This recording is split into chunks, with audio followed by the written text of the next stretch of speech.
நீங்கள் இணைந்திருப்பது சங்கமம் வானொலி, destiny in Jesus Christ Tamil கிறிஸ்தவ வானொலி கனேடிய மண்ணிலிருந்து ஒலிபரப்பாகிறது. மார்க் 16:15, மத்தேயு 24:14 வசனத்தின்படி இயேசு சீசர்களை நோக்கி, நீங்கள் உலகெங்கும் போய் சர்வ சிருஷ்டிக்கும் சுவிசேஷத்தை பிரசங்கியுங்கள். ராஜ்யத்தினுடைய இந்த சுவிசேஷம் பூலோகம் எங்குமுள்ள சகல ஜாதிகளுக்கும் சாட்சியாக பிரசங்கப்படும். அப்பொழுது முடிவு வரும் என்ற வசனத்தின்படி ஆத்துமாக்களை பரலோகத்தில் சங்கமிக்கும் வானொலி சங்கமம். சங்கமம் சங்கமம்.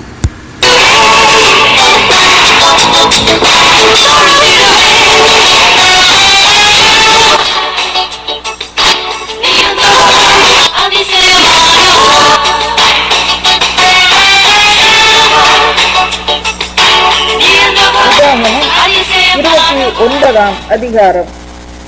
ஓரேபிலே இஸ்ரவேல் புத்திரரோடு பண்ணிக்கொண்ட உடன்படிக்கையை அல்லாமல் மோவாபின் தேசத்திலே அவர்களோடு உடன்படிக்கை பண்ண கர்த்தர் மோசேக்கு கட்டளையிட்ட வார்த்தைகள் இவைகளே.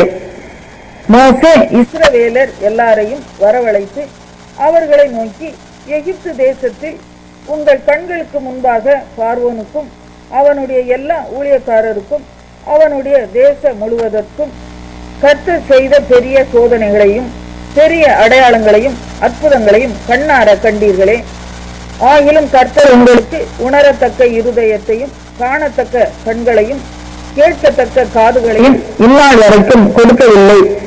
கர்த்தராக நான் உங்கள் தேவன் என்று நீங்கள் அறிந்து கொள்ளும்படிக்கு நான் 40 வருஷம் உங்களை வனாந்தரத்தில் நடத்தினேன்.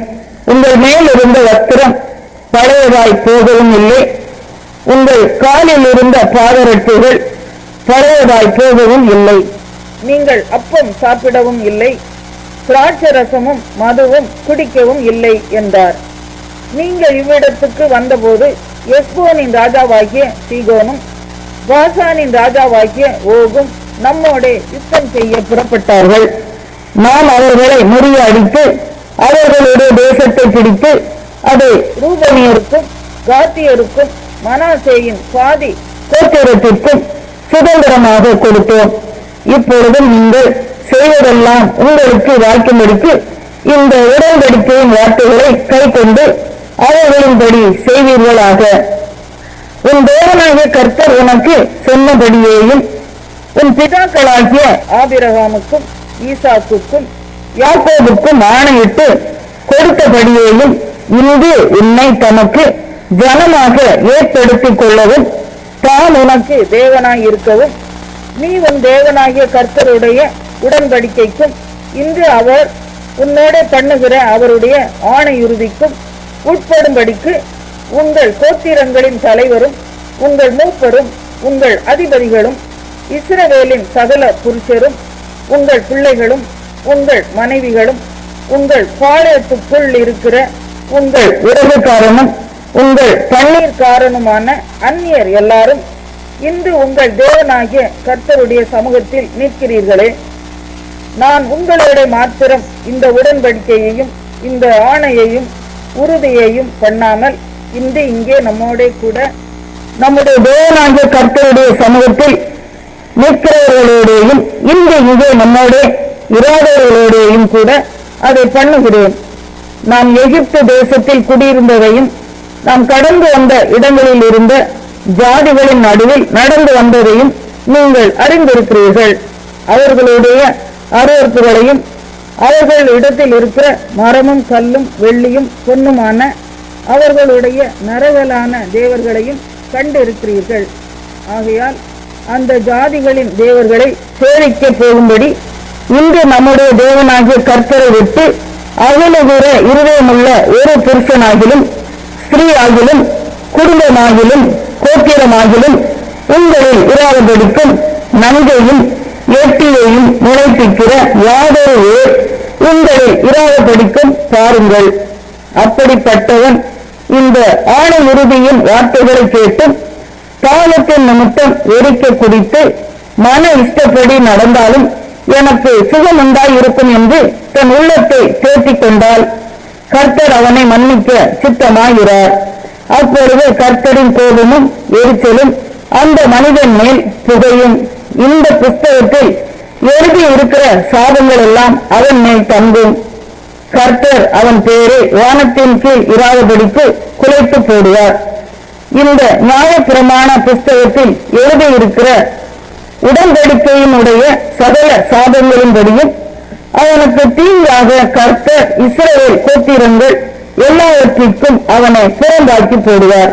அப்பொழுது உங்களுக்கு பின் எழுந்தும் தலைமுறையான உங்கள் பிள்ளைகளும் தூர தேசத்திலிருந்து வரும் அந்நியரும் கர்த்தர் இந்த தேசத்துக்கு வருவித்த வாதைகளையும் நோய்களையும் காணும்போதும் கர்த்தர் தமது கோபத்திலும் தமது உக்கிரத்திலும் சோதோமையும் கொமோராவையும் அத்மாவையும் செபோயீமையும் கவிழ்த்து போட்டது போல இந்த தேசத்தின் நிலங்களெல்லாம் விதைப்பும் விளைவும் யாதொரு பூண்டின் முளைப்பும் இல்லாதபடிக்கு கந்தகத்தாலும்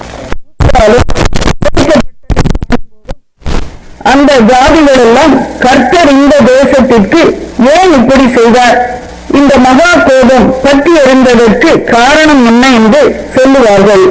அதற்கு அவர்களுடைய பிதாக்களின் தேவனாகிய கர்த்தர் அவர்களை எகிப்து தேசத்திலிருந்து புறப்பட பண்ணின போது அவர்களோடு பண்ணின உடன்படிக்கையை அவர்கள் விட்டு போய் தாங்கள் அறியாமலும் தங்களுக்கு ஒரு பலனும் அளிக்காமலும் இருக்கிற தேவர்களாகிய வேறே தேவர்களை சேர்த்து அவர்களை பணிந்து கொண்டபடியினாலே கர்த்தர் இந்த புஸ்தகத்தில் எழுதியிருக்கிற சாபங்கள் எல்லாவற்றையும் இந்த தேசத்தின் மேல் வரப்பண்ண அதன் மேல் கோபம் மூண்டவராகி அவர்களை கோபத்தினாலும் உக்கிரத்தினாலும் மகா எரிச்சலினாலும் அவர்களுடைய தேசத்திலிருந்து வேறோடு பிடுங்கி இந்நாளில் இருக்கிறது போல அவர்களை வேறே தேசத்தில் எரிந்து விட்டார் என்று சொல்லப்படும். மறைவானவைகள் நம்முடைய தேவனாகிய கர்த்தருக்கு உரியவைகள், வெளிப்படுத்தப்பட்டவைகளோ இந்த நியாயப்பிரமாணத்தின் வார்த்தைகளின் படியெல்லாம் செய்யும்படிக்கு நமக்கும் நம்முடைய தீர்க்கதரிசியின் புத்தகம் 1ஆம் அதிகாரம். ஆமோசின் குமாரனாகிய ஏசாயா யூதாவின் ராஜாக்களாகிய உசியா, யோதாம், ஆகாஸ், எசேக்கியா என்பவர்களின் நாட்களில் யூதாவையும் எருசலேமையும் குறித்து கண்ட தரிசனம். வானங்களை கேளுங்கள், பூமியை செவிகொடு, கர்த்தர் பேசுகிறார். நான் பிள்ளைகளை வளர்த்து ஆதரித்தேன், அவர்களோ எனக்கு விரோதமாய் கலகம் பண்ணினார்கள். மாடு தன் எஜமானனையும் கழுதை தன் ஆண்டவனின் முன்னணியையும் அறியும். இஸ்ரவேலோ அறிவில்லாமலும் என் ஜனம் உணர்வில்லாமலும் இருக்கிறது என்றார். ஐயோ, பாவம் உள்ள ஜாதியும் அக்கிரமத்தால் பாரம் சுமந்த ஜனமும் பொல்லாதவர்களின் சந்ததியும் கேடு உண்டாக்குகிற புத்திரருமாயிருக்கிறார்கள். கர்த்தரை விட்டு இஸ்ரவேலின் பரிசுத்தருக்கு கோபம் உண்டாக்கி பின்வாங்கி போனார்கள். இன்னும் நீங்கள் ஏன் அழிக்கப்பட வேண்டும்? அதிகமாய் விலகி போகிறீர்களே. தலையெல்லாம் யாவையும் இருதயமெல்லாம் பலட்சியமுமாய் இருக்கிறது. உள்ளங்கால் தொடங்கி உச்சந்தலை மட்டும் அதிலே சுகமில்லை. அது காயமும் வீக்கமும் நொதிக்கிற ரணமும் உள்ளது. அது சீர்பிடிக்கப்படாமலும் கட்டப்படாமலும் எண்ணெயினால் ஆற்றப்படாமலும் இருக்கிறது. உங்கள் தேசம் பாழாயிருக்கிறது. உங்கள் பட்டணங்கள் அக்கினியினால் சுட்டரிக்கப்பட்டது. உங்கள் நாட்டை அந்நியர் உங்கள் கண்களுக்கு முன்பாக பற்றிக்கிறார்கள். அது அந்நியரால் கவிழ்க்கப்பட்ட பாழ் தேசம் போல் இருக்கிறது. சீயோன் குமாரத்தி திராட்சை தோட்டத்தில் உள்ள ஒரு குச்சி போலவும் வெள்ளரி தோட்டத்தில் உள்ள ஒரு குடிசை போலவும் முட்டிக்கை போடப்பட்ட ஒரு பட்டணம் போலவும் நீண்டிருக்கிறாள். சேனைகளின் கர்த்தர் நமக்கு கொஞ்சம் நீதியை வைக்காதிருந்தாரானால் நாம் சோதோமை போலாகி குமாராவுக்கு ஒத்திருப்போம். சோதோமின் அதிபதிகளே, கர்த்தருடைய வார்த்தையை கேளுங்கள். குமாராவின் ஜனமே, நமது தேவனுடைய வேதத்துக்கு செவிகொடுங்கள். உங்கள் பலிகளின் திரள் எனக்கு எண்ணத்துக்கு என்று கர்த்தர் சொல்லுகிறார். ஆட்டுக்கடாக்களின் தகன பலிகளும் கொழுத்த மிருகங்களின் நிலமும் எனக்கு அரோசிதமாயிருக்கிறது. காளைகள், ஆட்டுக்குட்டிகள், கடாக்களுடைய ரத்தத்தின் மேல் எனக்கு பிரியமில்லை. நீங்கள் என் சன்னதியில் வரும்போது என் பிரகாரங்களை இப்படி முடிக்க வேண்டும் என்று உங்களிடத்தில் கேட்டது யார்? இனி வீண் காணிக்கைகளை கொண்டு வர வேண்டாம். தூபம் காட்டுதல் எனக்கு அருவருப்பாயிருக்கிறது. நீங்கள் அக்கிரமத்தோடு ஆசரிக்கிற மாத பிறப்பையும் ஓய்வு நாளையும் சபை கூட்டத்தையும் நான் இனி சகிக்க மாட்டேன். உங்கள் மாத பிறப்புகளையும் உங்கள் பண்டிகைகளையும் என் ஆத்மா வெறுக்கிறது. அவைகள் எனக்கு வருத்தமாய் இருக்கிறது. அவைகளை சுமந்து இழைத்து போனேன். நீங்கள் உங்கள் கைகளை விரித்தாலும் என் கண்களை உங்களை விட்டு மறைக்கிறேன். நீங்கள் மிகுதியாய் ஜெபம் பண்ணினாலும் கேளேன். உங்கள் கைகள் ரத்தத்தினால் நிறைந்திருக்கிறது. உங்களை கைது சுற்றி அறியுங்கள். உங்கள் கிரியைகளின் பொல்லாப்பை என் கண்களுக்கு மறைவாக அகற்றிவிட்டு தீமை செய்தலை விட்டு ஓடுங்கள். நன்மை செய்ய படியுங்கள். நியாயத்தை தேடுங்கள். ஒடுக்கப்பட்டவரை ஆதரித்து திட்டப்பட்டவர்களின் நியாயத்தையும் விதவையின் வழக்கையும் விசாரியுங்கள். பலப்பாடுவோம் வாருங்கள் என்று கர்த்தர் சொல்லுகிறார். உங்கள் பாதங்கள் சிவேர் என்று இருந்தாலும் உறைந்த மலையைப் போல் வெண்மையாகும். அவர்கள் ரத்தாம்பர சிவப்பாய் இருந்தாலும் பஞ்சை போலாகும். நீங்கள் மனம் பொருந்தி செவி கொடுத்தால் தேசத்தில் நன்மையை புசிப்பீர்கள். மாற்றம் என்று எதிர்த்து நிற்பீர்களாகில் கட்டளைக்கு இரையாவீர்கள். கர்த்தரின் வாய் இதை சொல்லிற்று. உண்மையுள்ள நகரம் எப்படி வேசியாய் போயிற்று. அது நியாயத்தால் நிறைந்திருந்தது. நீதி அதில் குடிகொண்டிருந்தது. இப்பொழுதோ அதன் குடிகள் கொலைப்பாதவர். உன் வெள்ளி கழிந்தாயிற்று. உன் திராட்சரசம் தண்ணீர் கலப்பானது. உன் பிரபுக்கள் முரடரும் திருடரின் தோழருமாயிருக்கிறார்கள். அவர்களில் ஒவ்வொருவனும் பரிதானத்தை விரும்பி கைக்கூலியை நாடி திரிகிறான். திக்கற்ற பிள்ளையும் நியாயத்தை விசாரியார்கள். விதவையும் வழக்கு அவர்களிடத்தில் ஏறுகிறதில்லை. ஆகையால் சேனைகளின் கர்த்தரும் இஸ்ரவேலின் வல்லவருமாகிய ஆண்டவர் சொல்லுகிறதாவது, ஓஹோ, நான் என் சத்துருக்களின் கோபம் மாறி என் பகைஞருக்கு நீதியை சரி கட்டுவேன். நான் என் கையை உன்னிடமாய் திருப்பி என் கழும்பு நீங்களுமே சுத்தமாய் புடமிட்டு என் ஈயத்தை எல்லாம் நீக்குவேன். என் நியாயாதிபதிகளை முன் இருந்தது போலவும் என் ஆலோசனைக்காரரை ஆதியில் இருந்தது போலவும் திரும்ப கட்டளையிடுவேன். பின்பு நீ நீதிபுரம் என்றும் சத்திய நகரம் என்றும் பெயர் பெறுவாய். சீயோன் நியாயத்தினாலும் அதிலே திரும்பி வருகிறவர்கள் நீதியினாலும் மீட்கப்படுவார்கள். துரோகிகளும் பாவிகளுமோ ஏகமாய் நொறுங்கொண்டு போவார்கள். கட்டளை விட்டு விலகுகிறவர்கள் நிர்மூலமாவார்கள். நீங்கள் விரும்பின கர்வாலி மரங்களின் நிமித்தம் வெட்டப்படுவீர்கள். நீங்கள் தெரிந்து கொண்ட தோப்புகளின் நிமித்தம் நாணமடைவீர்கள். இலை உதிர்ந்த கர்வாலி மரத்தைப் போலவும் தண்ணீர் இல்லாத தோப்பைப் போலவும் இருப்பீர்கள். பராக்கிரமசாலி சணக்குள்ளமும் அவன் கிரியை அக்கினி பொறியுமாகி இரண்டும் அவித்தாரில். அப்போஸ்தலர் 27ஆம் அதிகாரம். நாங்கள் இத்தாலியா தேசத்துக்கு கப்பல் ஏறி போகும்படி தீர்மானிக்கப்பட்ட போது பவுலையும் காவலில் வைக்கப்பட்டிருந்த வேறு சிலரையும் அகுஸ்து பட்டாளத்தை சேர்ந்த யூலியு என்னும் பெயர் கொண்ட நூற்றுக்கு அதிபதி நடத்தை ஒப்புவித்தார்கள். அதிரமிக்கும் ஊர் கப்பலில் நாங்கள் ஏறி ஆசியா நாட்டு கரைப்படி தேட வேண்டும் என்று நினைத்து புறப்பட்டோம். மக்கதோனியா தேசத்து தெசலோனிக்கே பட்டணத்தானாகிய அரிஸ்தர்க்கு எங்களுடனே கூட இருந்தார். மறுநாள் சீதோன் துறை பிடித்தோம். யூலியு பவுலை பட்சமாய் நடத்திட்டு அவன் தன் சிநேகரிடத்திலே போய் பராமரிப்பு அடையும்படிக்கு உத்தரவு கொடுத்தான். அவ்விடம் விட்டு நாங்கள் புறப்பட்டு எதிர்காட்டாக இருந்தபடியினால் சீப்புரத்தின் ஒதுக்கிலே ஓடினோம். பின்பு சிலிசியா பந்திலியா நாடுகளின் கடல் வழியாய் ஓடி லீசியா நாட்டு மீரா பட்டணத்தில் சேர்ந்தோம். இத்தாலியாவுக்கு போகிற அலெக்சாந்திரியா பட்டணத்து கப்பலை நூற்றுக்கு அதிபதி அங்கே கண்டு எங்களை அதை ஏற்றினார்.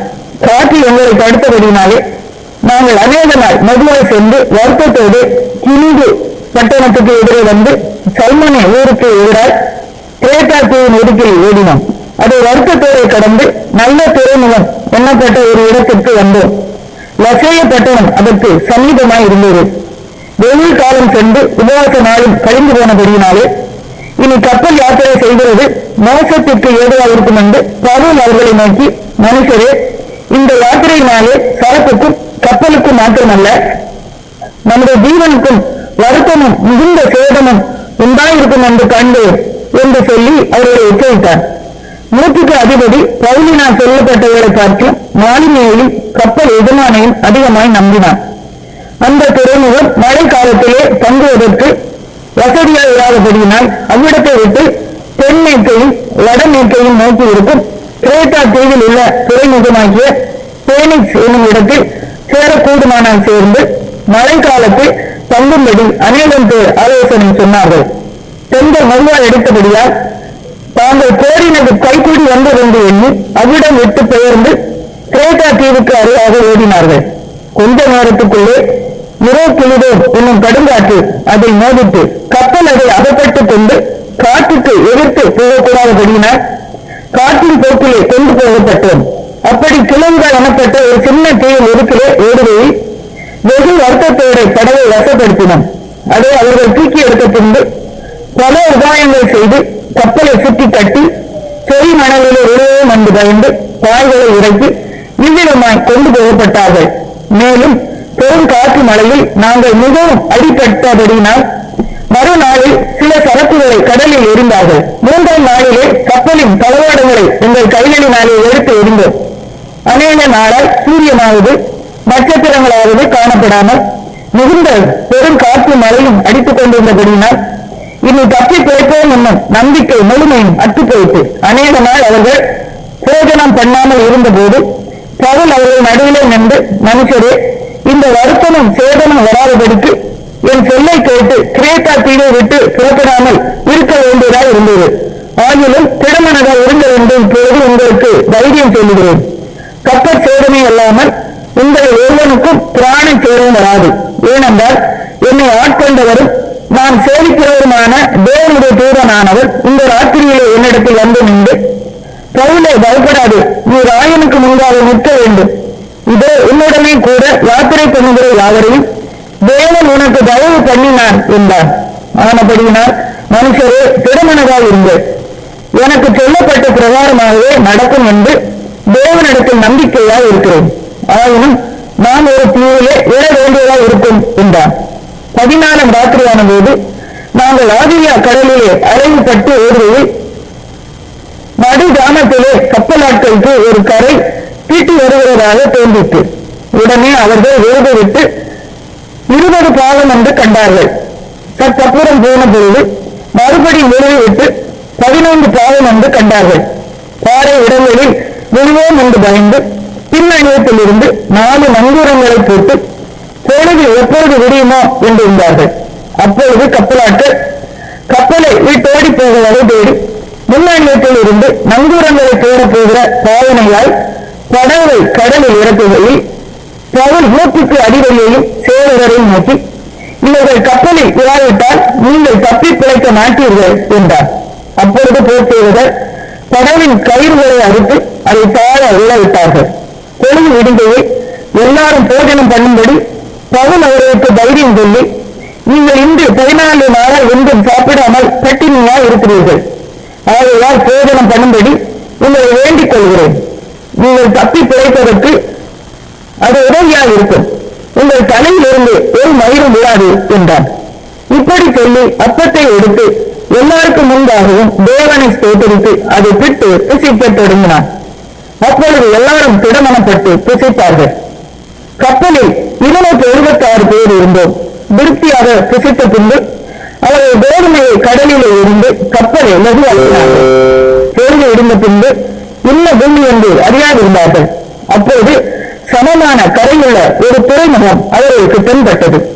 கூடுமானால் அதற்குள் கப்பலை ஓட்ட யோசனையாக இருந்து நங்கூரங்களை அறுத்து கடலிலே விட்டுவிட்டு சுக்கான்களுடைய கட்டுகளை தளர விட்டு பெரும் பாயை காற்று முகமாய் விரித்து கரைக்கு நேராக ஓடி இருபுறமும் கடல் மோதிய ஒரு இடத்திலே கப்பலை கட்ட வைத்தார்கள். முன்னணியம் உந்தி அசையாமல் இருந்தது. பின்னணியம் அலைகளுடைய வெள்ளத்தினால் உடைந்து போயிற்று. அப்பொழுது காவல் பண்ணப்பட்டவர்களில் ஒருவனும் நீந்தி ஓடி போகாதபடிக்கு அவர்களை கொண்டு போட வேண்டும் என்று போர் சேவகர் யோசனையாய் இருந்தார்கள். 100க்கு அதிபதி பவுலை காப்பாற்ற மனதாய் இருந்து அவர்களுடைய யோசனையை தடுத்து நீண்டத்தக்கவர்கள் முந்தி கடலில் விழுந்து கரை ஏறவும், மற்றவர்களில் சிலர் பலகைகள் மேலும் சிலர் கப்பல் துண்டுகள் மேலும் போய் கரை ஏறவும் கட்டளையிட்டார்.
சங்கமம் வானொலி, destiny in Jesus Christ Tamil கிறிஸ்தவ வானொலி கனேடிய மண்ணிலிருந்து ஒலிபரப்பாகிறது. மார்க் 16:15, மத்தேயு 24:14 வசனத்தின்படி இயேசு சீசர்களை நோக்கி, நீங்கள் உலகெங்கும் போய் சர்வ சிருஷ்டிக்கும் சுவிசேஷத்தை பிரசங்கியுங்கள். ராஜ்யத்தினுடைய இந்த சுவிசேஷம் பூலோகம் எங்கும் உள்ள சகல ஜாதிகளுக்கும் சாட்சியாக பிரசங்கப்படும்.